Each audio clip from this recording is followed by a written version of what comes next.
Hi, in this little segment, I'm going to be introducing one of my absolute favourite exercises. I call it expectations versus reality. Now, you might want to use this anytime you are experiencing real struggle, because it's going to help you identify what your expectations of a particular situation, person, or even yourself are, and what the actual reality that you're facing into is. All you're going to need is a piece of paper. Here's one I prepared earlier. So you're going to need to divide it in half, as you can see.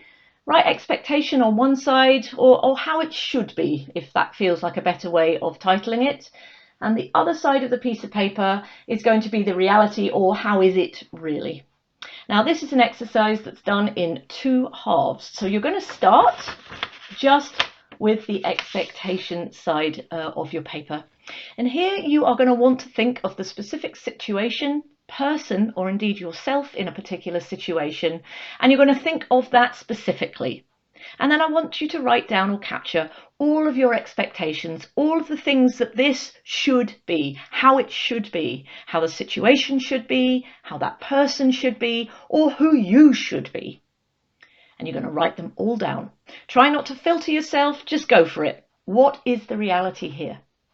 When you think you've finished, go away, do something else, and you might notice a few more bits pop up. Add them in.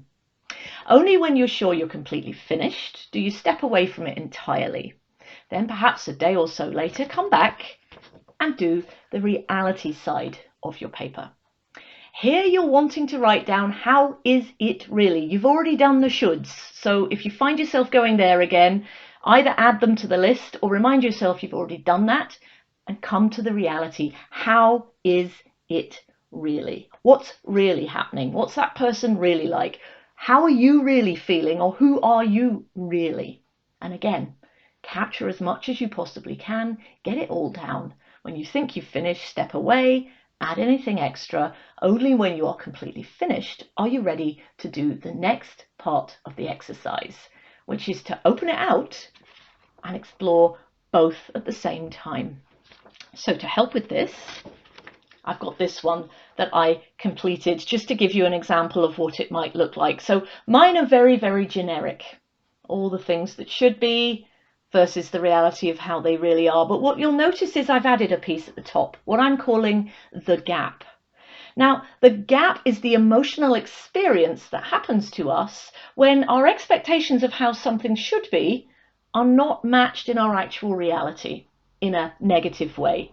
So if our expectations were surpassed, we'd probably be experiencing good, positive emotion. But when they are not surpassed, when our expectations and the reality are massively apart, we tend to experience some of these negative emotions that are sitting in the middle there. These are what are causing us the emotional discomfort, the emotional pain.